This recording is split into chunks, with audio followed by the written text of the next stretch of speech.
Marcos con frecuencia plantea historias enfrentadas en su evangelio, mientras narra el ministerio de Jesús. Con un estilo sencillo, transporta al lector a cada escena y lo lleva a que sea testigo de los hechos.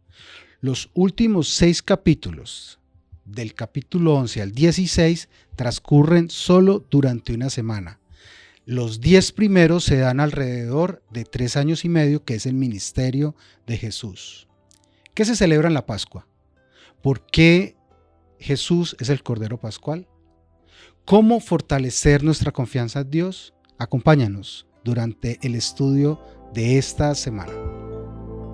Bienvenidos a la Masterclass. Es un gusto estar con ustedes cada semana estudiando las verdades bíblicas. Para hoy tenemos la Semana de la Pasión.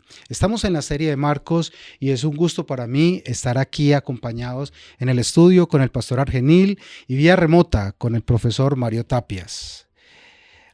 Realmente, cuando nosotros entramos al libro de Marcos, nos vamos a encontrar muchas historias contrastadas y esta es una de ellas.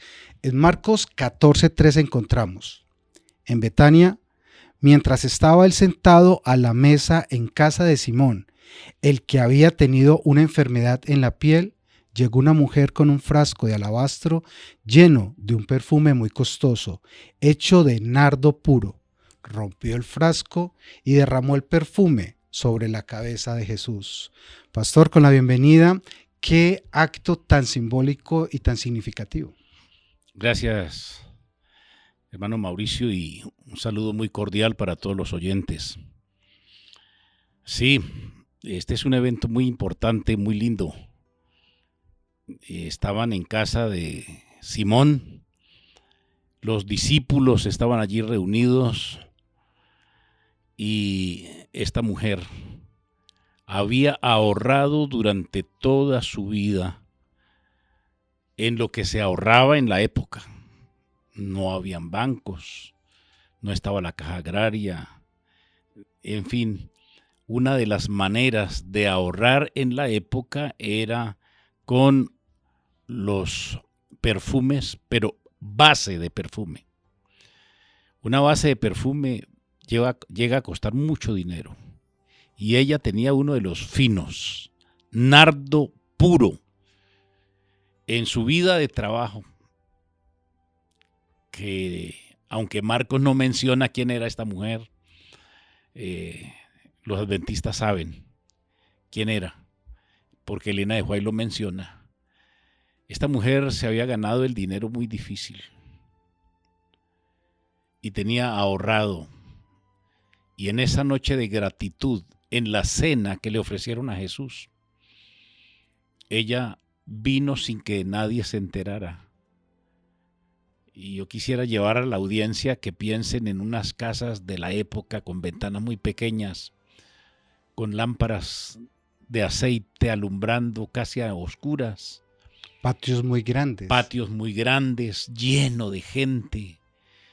Una reunión realmente maravillosa porque había allí un ser venido de ultratumba. Eso no es común, reunirse uno con personas que estuvieron muertas y que ahora están ahí, Lázaro.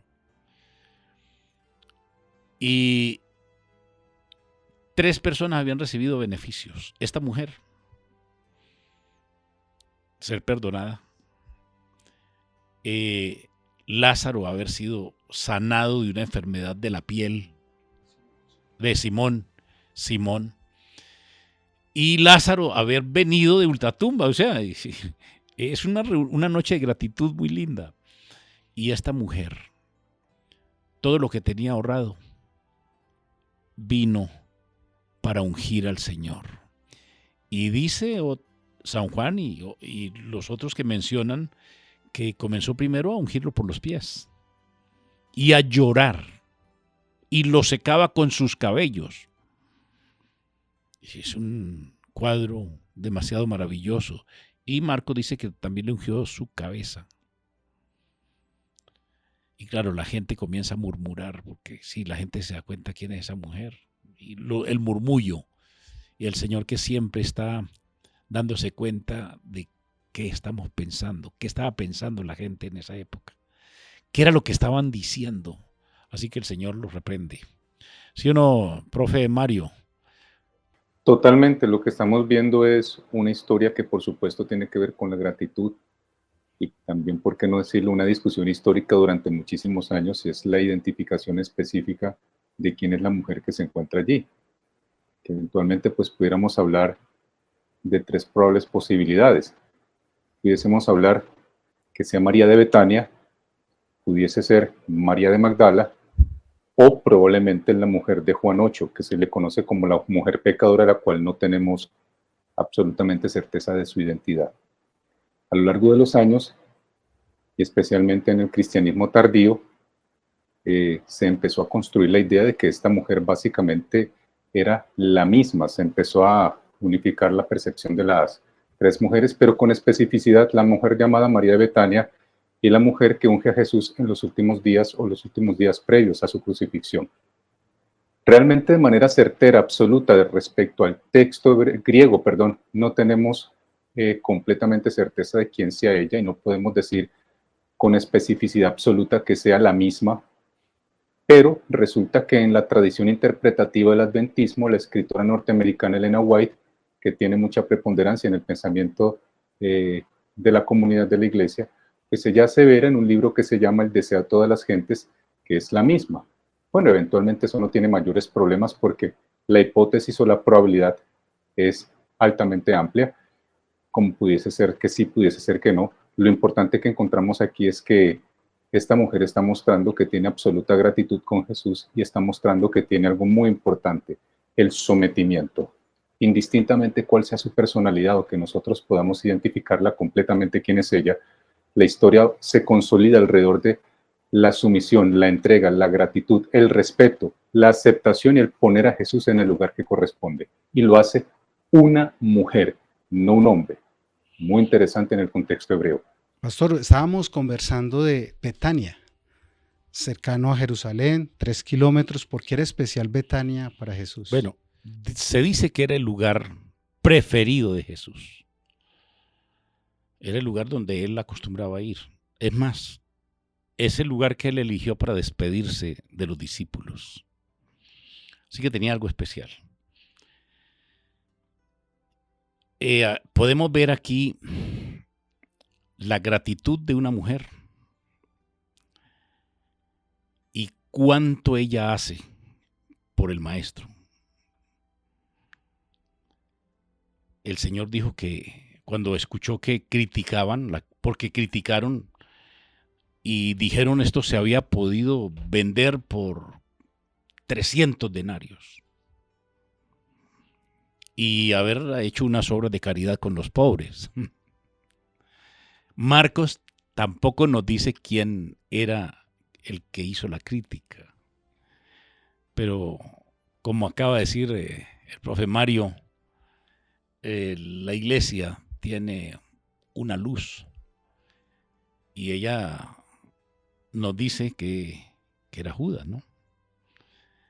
El que estaba pensando en la tesorería. 300 denarios, profe. Usted tiene ahí la cuenta. ¿A cuánto equivale lo que esta mujer derramó en los pies y en la cabeza de Jesús en aquella noche? Bueno, se establece que esto era el salario de un trabajador promedio de un año.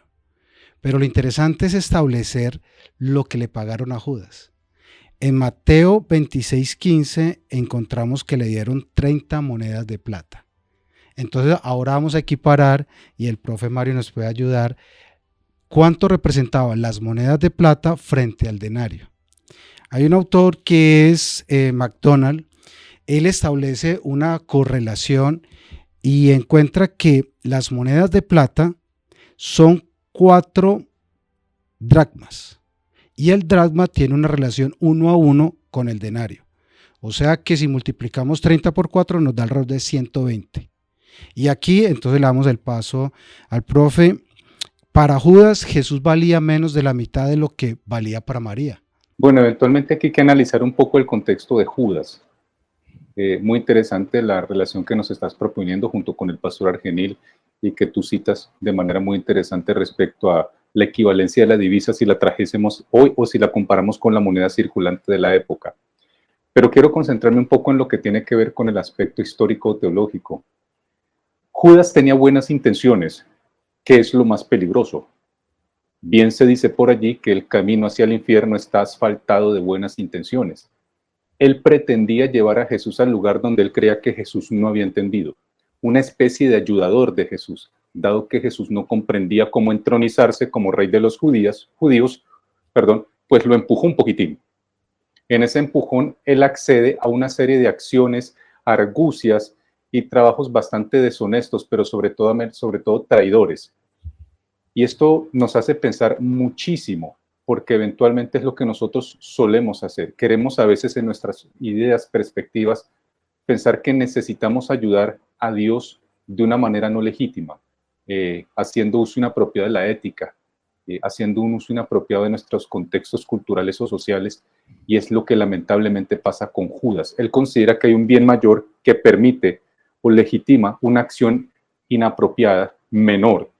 Entonces, una especie del principio maquiavélico, mi apreciado Mauricio, del fin justifica los medios. ¿Será que sí? Pues eventualmente es lo que pasa aquí con Judas, que con excelentes intenciones, mal logradas, mal enfocadas y con propósitos torcidos, termina haciendo un daño irremediable a la persona de Jesús. Lo vende por un precio irrisorio y vergonzoso, además de que se convierte en una figura infame en el mundo cristiano, y eventualmente, tristemente, lo que sucede es que él termina ahorcado, lamentablemente, según nos dice nosotros el texto. Y sí, la verdad es que el amor al dinero es la raíz de todos los males. Judas era ambicioso. Si nos vamos a 3 años y medio antes, él se ofreció para seguir a Jesús. Señor, yo te seguiré donde quiera que vayas. Y el Señor dijo, las zorras tienen sus nidos y las aves del cielo tienen sus nidos y las zorras tienen sus guaridas, pero el Hijo del Hombre no tiene ni donde recostar su cabeza. Desde que entró Judas al apostolado venía con una intención de conseguir dinero. De pronto él aquí estaba, sí, tratando de ayudar a que se corone rey Jesús rápido. Él quería eso porque él era el tesorero. Además, fue uno de los que habló que era un desperdicio lo que la mujer estaba haciendo, ¿no?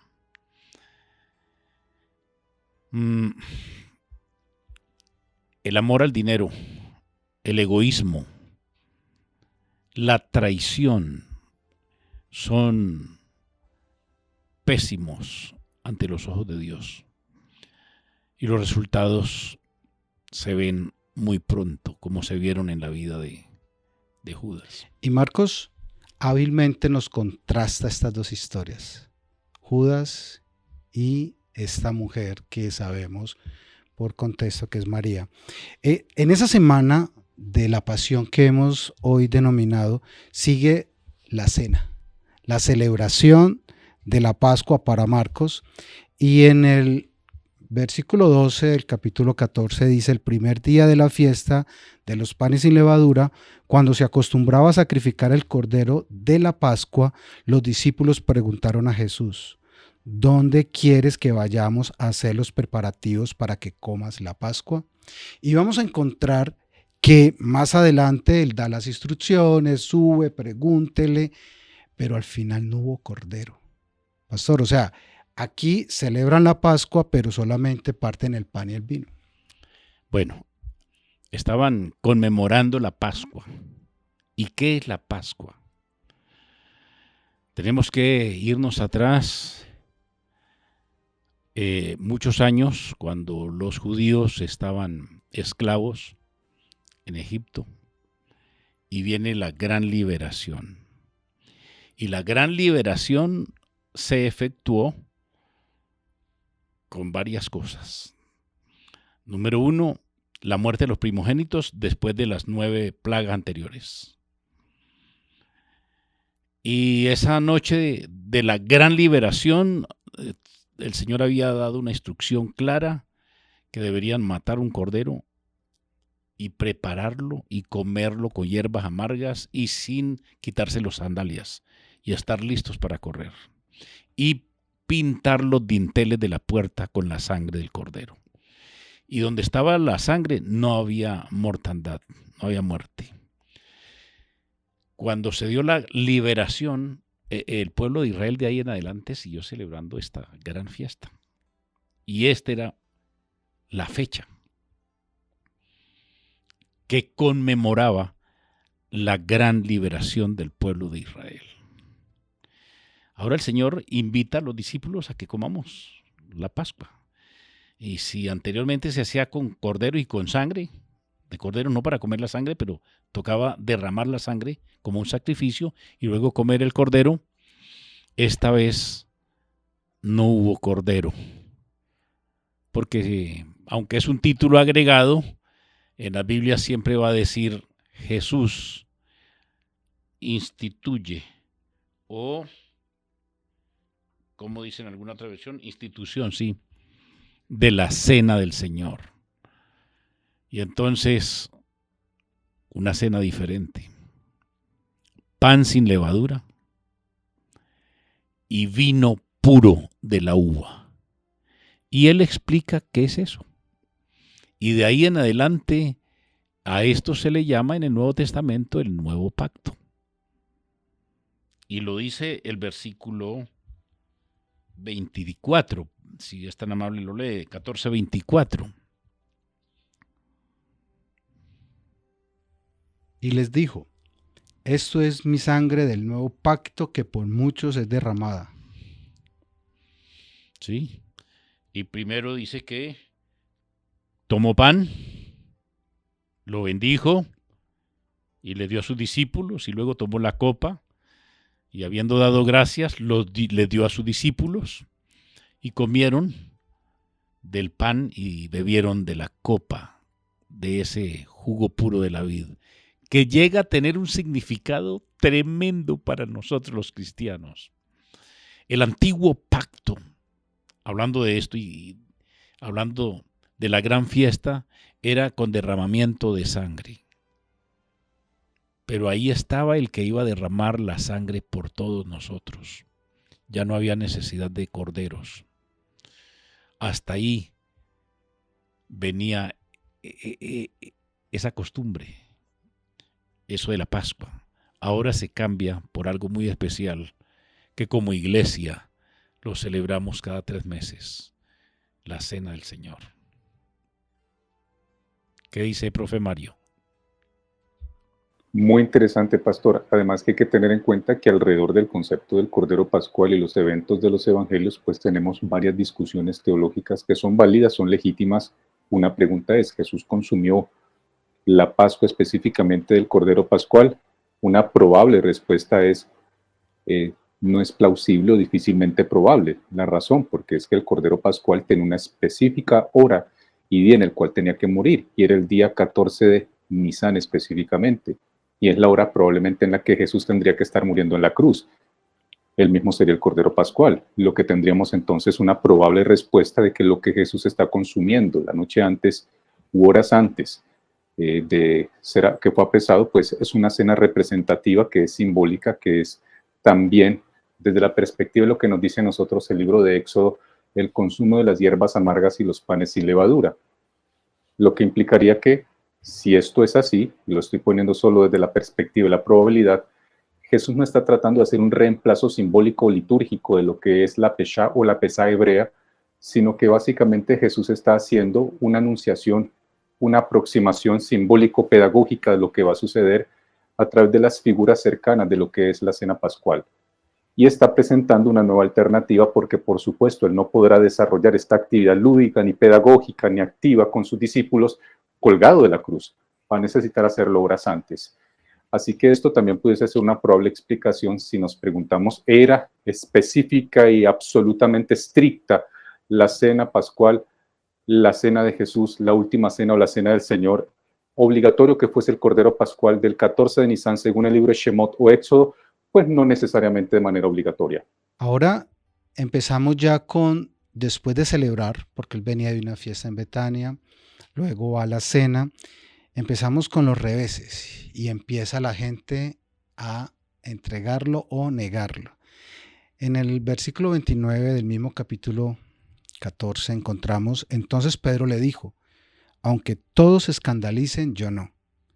Y le dijo Jesús, de cierto te digo que tú hoy, en esta noche, antes que el gallo haya cantado 2 veces, me negarás 3 veces. Pero él con mayor insistencia decía, aunque tenga que morir contigo, no te negaré. También todos decían lo mismo. Aquí encontramos, profe Mario, una actitud, podríamos decir, de plena convicción. Ellos estaban seguros de que no era con ellos el asunto y no iba a pasar, pero realmente pasó. ¿Qué podríamos decir de esta actitud y lo que la realidad ellos estaban enfrentando? Bueno, esto es quizás uno de los asuntos más interesantes para analizar y tiene que ver con la conducta y el pensamiento humano, cómo funciona nuestra psique. Para Pedro, la convicción absoluta que las percepciones teológicas, las ideas o los aprendizajes del rabinato que había aprendido a través de Cristo, pues eran suficientes. Y él consideraba que ya estaba absolutamente listo para enfrentar cualquier dificultad que se le presentara. Si lo ponemos o lo transpolamos a lo que nos puede pasar el día de hoy, equivaldría a que nosotros nos sintamos absolutamente listos, preparados y fortalecidos porque leemos mucha Biblia o leemos muchos textos de Elena White. Y a decir verdad, si bien es cierto, la lectura, la devoción, las disciplinas espirituales, el retraimiento o cualquier conducta o actitud o actividad que fortalezca espiritualmente a la persona es válida, no es en sí misma, per se, la que consolida que podamos enfrentar algo como la amenaza a nuestra vida, la negación de nuestra fe. Y efectivamente es lo que sucede con Pedro. ¿Quién más preparado que Pedro, que anduvo con Cristo hombro a hombro con Jesús durante más de 3 años, sabía que olía el Maestro y le percibía en su aroma, en su caminar, en todos los aspectos cercanos a Jesús? Pero no fue capaz de entenderlo. Así que aquí nos hace un llamado quizás a que entendamos que este asunto de conocer a Dios es mucho más que solo indagación, es vincularidad, es cercanía, es afecto, es estar, es comprender que somos totalmente vulnerables. Es un llamado a la vulnerabilidad. Un Jesús que dice, por más que creas estar absolutamente preparado, quiero que entiendas que es por gracia. Quiero anticiparte al error. Vas a equivocarte, pero el error no te va a descartar a ti de la misericordia del reino de los cielos. Tengo una alternativa para ti. Vas a poder volver y podrás regresar. Es uno de los textos quizás más bellos que encontramos en la narrativa del Nuevo Testamento, en las postrimerías de la muerte de Cristo. Muy, muy educativo sobre el tema de la justificación y la gracia. Cuando uno lee estos textos, se da cuenta que hay unas profecías a corto plazo. En la cena del Señor, el Señor dice, uno de ustedes me va a entregar. Y ellos comienzan a decir, ¿quién será? ¿Seré yo? Y se miran y Él les dice, uno es el que me va a entregar, el que mete la mano conmigo en el plato, ese es. Y bueno,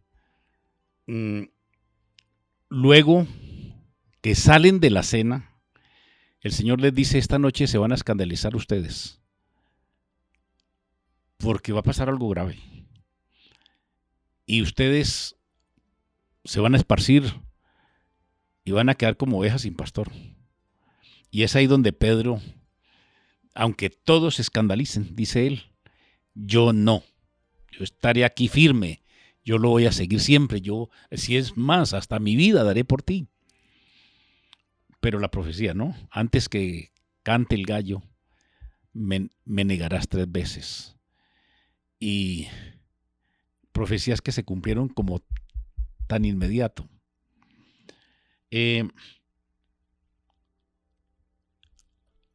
Jesús comienza a sentir que llegó la hora y comienza a sentirse como humanamente se siente uno cuando ve que la muerte está cerca. Número 1, triste, muy miedoso. Yo he dicho aquí siempre que el Señor era 100% humano y Él sentía y Él sabía lo que iba a venir esa noche. Así que Él tenía miedo, tenía temor, estaba pasando una gran crisis. E invita a los discípulos a que hagamos algo. Venga a orar. Vamos ahora. Vamos a orar. Y aquí tú señalas algo de la humanidad que es bueno precisarlo, porque empezamos a ver en ese reflejo de lo que somos los seres humanos, primero el comportamiento de Pedro. Ahora es donde se empieza a desencadenar, incluyendo lo que Jesús tiene que enfrentar desde esa humanidad. Y leamos el versículo 32 para que continúe, pastor. Fueron a un lugar llamado Getsemaní y Jesús les dijo a sus discípulos: siéntense aquí mientras yo oro. Se llevó a Pedro, a Santiago y a Juan y comenzó a sentir temor y angustia. Y ustedes notan que lo lleva a todos. 12. Se separó de la gente, de las multitudes mixtas que lo seguían. Y aquí ahora está con su iglesia, con su pueblo, con su gente, los 12, sus líderes. Y deja 9, y a mí me causa impresión esto, ¿no? Llevó a los discípulos, a los 12, pero luego escoge a 3, que son los 3 de siempre. Y lo lleva más allá. Y le dice: velad y orad. Venga, oremos. Y él se retira un poco más.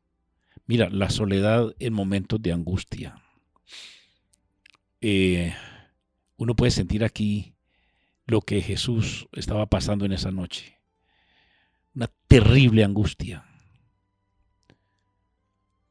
Y quería el acompañamiento porque, profe Mario, se necesita, sí o no, que cuando uno está en esa crisis existencial, física, emocional, la compañía de los amigos es importante, y eso era lo que Jesús quería. Pero, ¿qué pasó, profe? Lo que está pasando aquí es un Jesús que está mostrando absolutamente la hermosura de su humanidad. Un Jesús que permite ver la vulnerabilidad que él tiene en un momento donde necesita que el colchón psicoafectivo que había construido por 3 años le funcione, pero le falla dolorosamente. Cuando usted y yo leemos la narrativa, cualquiera de nosotros de Marcos o cualquiera de los evangelios que nos propone este momento tan crucial de Jesús en el Getsemaní, nos damos cuenta de un Jesús que no pudo, lamentablemente, encontrar en los discípulos el apoyo psicoemocional y afectivo que necesitó en los últimos momentos. Por ejemplo, en el caso de Marcos, si seguimos leyendo la narración, nos damos cuenta que Jesús 3 veces tuvo que regresar a ver si los discípulos estaban haciendo lo que les había solicitado. Y hay 2 palabras muy importantes que encontramos allí en el Evangelio de Marcos, y es temor y angustia. Este Jesús está mostrando que está absolutamente vulnerable, que necesita apoyo, que necesita cercanía, que necesita que quienes le han acompañado le den su apoyo afectivo, emocional, pero no lo encuentra. Es un Jesús que empieza a enterarse de que la soledad será su completa compañía desde el Getsemaní hasta la cruz. Mire lo que dice aquí esta cita de Testimonios para la Iglesia, página 190. La fe y la esperanza temblaron en medio de la agonía mortal de Cristo, porque Dios ya no le aseguró su aprobación y aceptación como hasta entonces. El Redentor del mundo había confiado en las evidencias que le habían fortalecido hasta allí, de que su Padre aceptaba sus labores y se complacía en su obra. Escuchemos esto. En su agonía mortal, mientras entregaba su preciosa vida, tuvo que confiar por la fe solamente en aquel a quien había obedecido con gozo. Y notemos esta última parte que es dolorosa. No le alentaron claros ni brillantes rayos de esperanza que iluminasen a su derecha o izquierda. Todo lo que le envolvía era una lobreguez opresiva y profunda. Testimonios para la Iglesia, página 190. Este Jesús pasa un amargo momento desde el Getsemaní hasta la cruz. No tiene ninguna comunicación celestial. Queda absolutamente solo por parte del cielo y completamente solo por el entorno apostolar que se esperaría le hubiese apoyado. Es terrible lo que encontramos aquí, que Jesús va a sufrir y que sufrió eventualmente. Profe, y agrégale el hecho de que el que aparentemente le dio afecto, le dio un beso, fue para entregarlo. Bueno, eso del beso, si me permites, tiene una connotación bastante interesante, porque lo que encontramos aquí del beso tiene ciertas particularidades. Por ejemplo, si nosotros vamos al libro primero de Samuel, capítulo 10, versículo 1, nos damos cuenta que el profeta Samuel, cuando busca el rey para Israel, pues eventualmente Samuel tomó un frasco de aceite y lo derramó sobre la cabeza de este personaje, que era Shaul o Saúl. Lo besó, Epiles en Autón, como dice la versión específica de la Septuaginta, y dijo, no te he ungido el Señor para que seas príncipe sobre el pueblo de Israel, pero quiero que noten lo que dice allí, perdón. Dice, Epiles en Autón, lo besó. ¿Qué era lo que hacían los profetas o cuál era la cultura, la usanza según vemos en el Antiguo Testamento?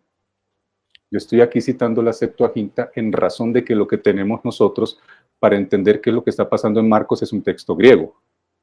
Y en el texto griego de Marcos, pues nos está utilizando la misma palabra, fileso, ¿cierto? El beso que recibe por parte de Jesús. Lo que estamos viendo es que de alguna manera también Marcos está dejando ver a través del beso que da Judas a Jesús, de que sin querer queriendo, a quien está besando, aunque es un infame e indigno de hacerlo, es al rey de los judíos, porque el beso implicaba aceptación de la realeza de quien se estaba o a quien se estaba acercando. O sea que aquí hay una connotación muy interesante y bonita que valdría la pena que analizáramos con más tiempo respecto a ello. Y para continuar, encontramos que a él lo toman preso y siguen los hechos de su gente más cercana, como la gente que estaba más firme. Y ahora volvemos a lo que tú decías, pastor, de esa profecía a corto plazo. Ahora se cumple, porque Pedro va a la plaza a mirar y lo primero que dice es, yo no sé quién es, no lo conozco. Negación. Pedro, que se había ufanado de ser de los principales discípulos, el principal seguidor. Él quería aparentar eso, ¿no? Y el Señor sí lo amaba muchísimo. Y cada vez que había momentos especiales era uno de los invitados, de los tres. Tanto Juan, Santiago y Pedro siempre fueron invitados a los eventos especiales. Pero qué triste que cuando no estaba con el maestro y dicen este es uno de ellos, él dice no, yo ni lo conozco. Y llegó hasta maldecir, hacer lo que hacía la gente normal para demostrar que no es seguidor de Cristo Jesús. Muy triste para Jesús, ¿no? Saber que uno lo entrega con un beso. ¿Por qué un beso? Pienso que la peor manera de traicionar a un amigo es con un beso hipócrita. Que está en contraposición de la mujer, ¿no? Que también lo besaba. Besaba sus pies y besaba su cabeza.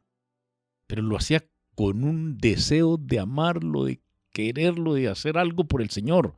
Pero este beso traicionero. Y el Señor conociendo el corazón de cada uno. Pedro, en contraposición de Judas, cuando el Señor lo vio, él miró hacia adentro y el Señor lo estaba observando y con ojos cariñosos de amor. Y el gallo cantó y ahí se enteró él de lo que estaba haciendo. Y él fue y lloró. Lloró por su pecado, se arrepintió y pudo alcanzar la salvación. Qué diferente, ¿no? Judas también lloró cuando se dio cuenta que había entregado al maestro y que no hizo nada y que no logró nada con lo que había hecho. La historia cuenta que él las monedas que recibió fue y las botó en el templo. Y lloró, pero no con arrepentimiento. Esa es la diferencia, ¿no? Otro contraste. Otro contraste, diferente, lágrimas diferentes, besos diferentes. Me alegra, como lo lo va encajando Marcos a uno en estas diferencias.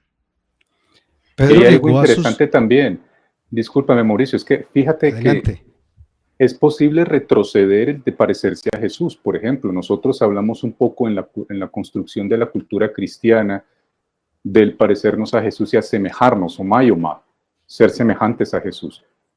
Pero eventualmente cuando tú vas a la última parte del verso 70 de Marcos 14, descubres que es posible retroceder.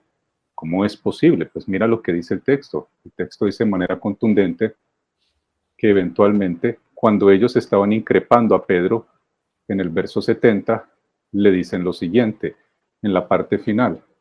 Verdaderamente tú eres de ellos. Escuchen esto, porque eres Galileo. Y tu manera de hablar es mayoma, semejante a la de ellos. Al darse cuenta de ello, el que había sido de alguna manera influenciado para que su estilo de vida, lenguaje, conducta, percepciones sociales cambiaran, comenzó a maldecir y a jurar, no conozco a ese hombre de quien habláis.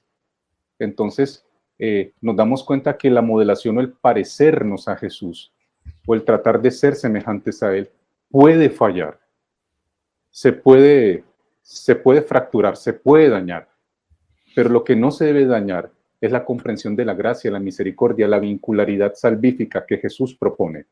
Aquí no hay ningún mínimo mérito por parte de Pedro para recibir absolutamente nada, es un canalla en este momento. Pero quien no lo es Jesús, quien, como dice el pastor muy bien, lo mira quizás en medio de una endija, a lo lejos, y con la mirada le dice exactamente lo que nos dice también a nosotros, que a pesar de nuestros errores y nuestra torpeza, no es nuestra torpeza ni nuestro error, lo que él está mirando es el propósito que tiene con nuestra vida. Jesús le está diciendo, es el propósito que tengo contigo, no lo completamente torpe y burro que está haciendo en este momento, sino cuánto yo te amo y puedo hacer contigo. Y eventualmente es lo que sucede. Gracia, misericordia, es muy hermoso lo que nos propone aquí Marcos en esta narrativa. Pedro negó a su Señor en la hora de la prueba, pero Jesús no dejó a su pobre discípulo. Aunque Pedro se odiaba a sí mismo, el Señor lo amaba.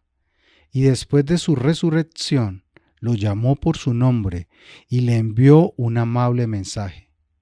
Oh, qué Salvador bondadoso, amante y compasivo tenemos nosotros. Él nos ama aunque erremos. Hemos llegado al final. Aunque la semana de la pasión para Jesús apenas inicia, la próxima semana continuaremos con este relato. Es un gusto poder estar con ustedes aquí en la Masterclass.